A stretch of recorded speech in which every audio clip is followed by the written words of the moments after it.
hear the voice of Venklat Sikiza, the Song of the Garden. The icy wastes and plains represent the most extreme of living conditions that humans can inhabit. Rimersgard is the land of ice and snow that only a hardy, large folk like the Rimmersmen could comfortably live in. It is the northernmost nation within the High Ward. To its south is Hernistir and Erkinland, marked by Duaneth Tower. To its east is the lesser-known land of Yikanuk, beyond the Old Heart Forest. To its northwest is the mountain Stormspike, home of the immortal Hikedatya, cousins of the Zidatya. To its north are the dangerous and impassable Himmelfell, and the large forest Dimmerskog. The most important landmark of Rimesgard is Drorhusven, a massive lake near the northern Weldhelm. Between Rimersgard and Hernistir sits the Frostmarch, a near endless plain of permanent snow and ice, where little can grow and where few can live. The wide river Gratuvask flows into Drorshulven from the north and connects the northern cities to the lake cities. The Greenwade River flows from Drorshulven into Erkinland and into the sea.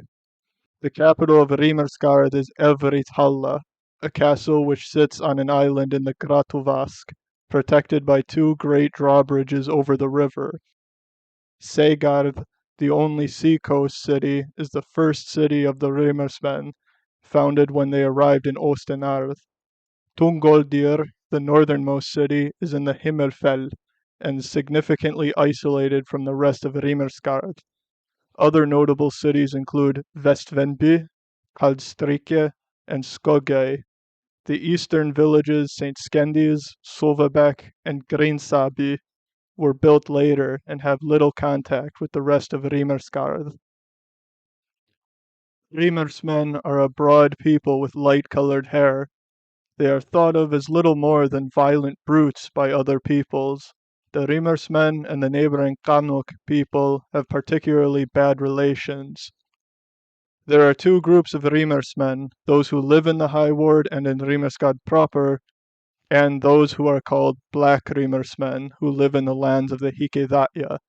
The main difference between the two is their religions. The ancient Rimers religion is very well documented due to their recent arrival. Erkinlanders had converted to Edon before they learned to write, and the Hernistiri and Threidingsmen do not share much with outsiders. Newly arrived Rimersmen were quite open about their gods, and the fascinated and sometimes angered Nabanai wrote much about Rimers gods. However, with the establishment of the High Ward, the new Rimersgard Duke converted to Edon, and most of his people followed him. The Black Rimersmen still worship their old gods, but the specifics are unknown because Black Rimersmen have little contact with writers in the High Ward. Names of Rimers gods include Udun, the Wandering Lord, Vraya, the Lady of Harvest and Love, Thror, the Warrior and Protector of the Sky, Lauken, the Trickster, and Meimer, the Bestower of Knowledge. Both groups speak Rimers, but Rithersgarders also speak Westerling, and Black Rimersmen speak the Hikedatya language. Rimers has many similar appearing words to Erkinlandish, though the sounds have undergone change from each other. Zvarth for sword, Zang for song, Vogel for fogel. If Rimers is related to Erkinlandish and Threidings, it would suggest that their parent language was spoken in the land that the Rimersmen came from. Rimers names include Isgrimnir, meaning ice-masked one, Einskaldir, meaning one shield, Zluthig, meaning talkative, Gutrun, meaning God Rune, Jarnauge, meaning Iron Eye, Sigmar, meaning Victory Sea, Hengfisk, meaning Hangfish, Fingil, meaning Fine Ravine, Hjeldin, meaning Hero, and Isbjarn, meaning Ice Bear. Words include Svardenvirð and Duknokkegar.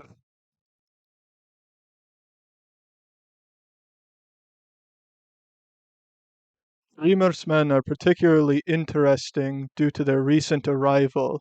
The other human races have scant information about their original homeland and the time of their arrival to Ostenarth. Remer's men claim to have originated in a land in the west called Isgard, meaning ice yard. Their legends say they were at peace in their homeland until an unknown event destroyed the land and forced them to sea in their distinct longships. Several longships reached Ostenard's shores to explore and learn information, each time returning back into the horizon of the Great Sea. In the founding year 450, the main host of Rimer's men arrived. Hundreds of longships carrying thousands of men, women, and children landed along the northwestern coast on land loosely controlled by the immortal Hikidatya. Those who landed on the more northern coast fell under the control of the Hikidatya and became known to their kin as Black Rimersmen or Svarten. Those who landed slightly to the south established the kingdom of Rimersgard along the edge of the sparsely populated Frostmarch. The Rimersmen brought a metal unknown to Ostenarth, iron. Iron was never mined before because it is very toxic to the Zidatya and the Hikidatya. The Remersmen had iron in their longships and iron in their weapons. Black Remersmen who weren't enslaved by the Hikidatya kept their seafaring culture, though even the seafarers were still under Hikidatya control.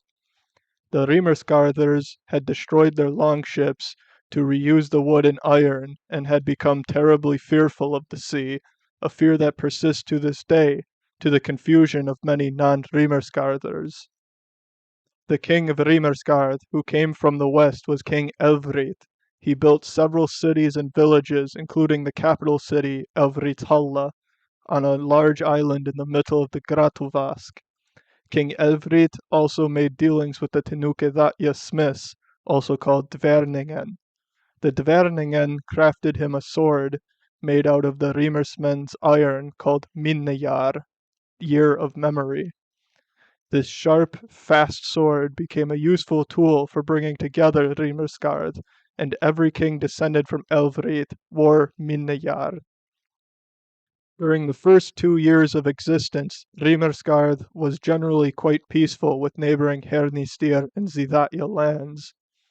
In the year 663, the Rimer king Fingel Bloodfist invaded Zidatya lands. The reasons for his invasion are debated, but there is an interesting idea. Nises was a black Remersman who had arrived in Elvrithalla only a few months before the invasion. Nobody knew where he had come from, but in a short time he had become the king's close adviser. There is certainty that Nises was involved in King Fingel's sudden turn from friendly to hostile against the Zidatya. Nises was a black Remersman who are little more than slaves to the Hikidatya, even those who live on the coast or islands of the north. Given that the Hikidatya queen had a millennia-spanning hatred against the Zidatya, and Hikidatya don't let their slaves go lightly, Nises might have been sent to push King Fingel into invading the queen's enemies. The invasion proved a disaster for the Zidatya. Having believed themselves vastly superior to mortals in weapons and strength for thousands of years, the Zidatya were unprepared for the ferocity and iron of the Northmen. The Zidatya were joined by their mortal allies, the Hernistiri. The Hernistiri and Zidatya met the Rimers men at Ereb Irigo, Zidatya for Western Gate. The location became known as Duknokkegard, Rimers for Boneyard. The Zidatya and Hernistiri could have won if not for a surprise attack from behind by thriving tribesmen who made a pact with the Rimersmen. The Hernistiri were defeated and forced to leave the Zidatya. The surviving Zidatya retreated to the great castle Asua. Asua was besieged by Rimersmen for nearly a year. The Zidatya had little hope for anything but destruction. In the year 666, Prince Ineluki, son of the king Iuunigato, killed his father and led a troop of Zidatya to kill as many Rimersmen as possible.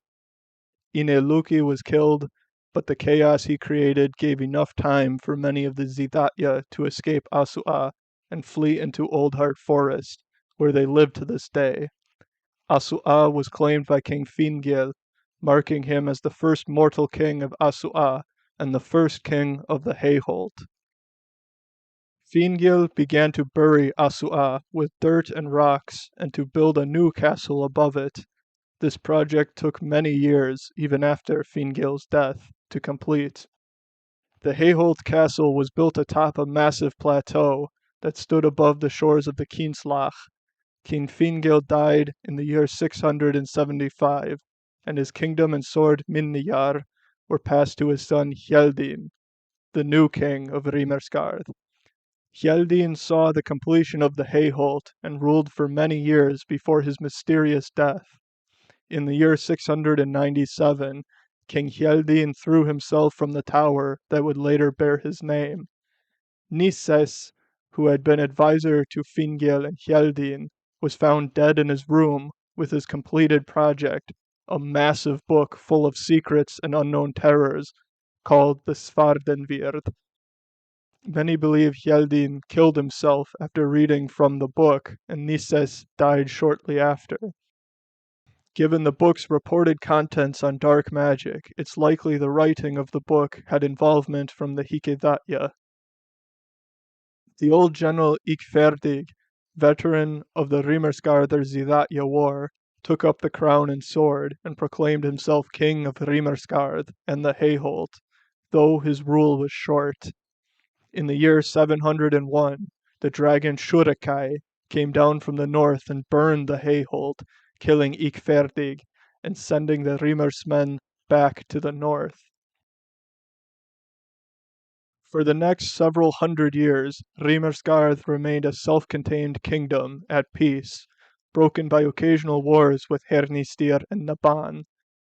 In the year 1113, Rimersgard experienced a short civil war between King Jormgrun and his cousin Fangrun. Notably, the Lesser Lord Isbjarn, who was one of the first Rimersmen to have converted to Edon, and his young son Isgrimnir, helped to defeat Fangrun. Their bravery and success convinced many other Rimersmen to convert to Edon. In the year 1115, King Presbyter John of the High Ward invaded Rimersgard, and though nearly defeated by his own eagerness, won battle after battle. The Battle of Narved saw the death of King Jormgrun and the surrender of Rimersgard. Prester John made Rimersgard into a duchy and named Isbjarn the Duke. Isbjarn was an Edonite and trusted by Prester John and was very well respected by other Rimersmen.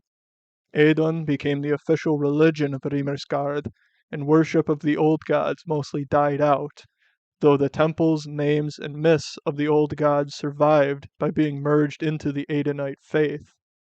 Isbjarn's son, Isgrimnir, visited the Hayholt often and became close friends with Prester John and the famous knight Kamaris. In the year 1140, Isbjarn died and Isgrimnir became the next Duke of Rimersgard. He continued to keep close relations with Prester John and John's sons, Elias and Josua. Isgrimnir was present for Prester John's funeral in 1163 and desired to help transition the kingdom into Elias's rule.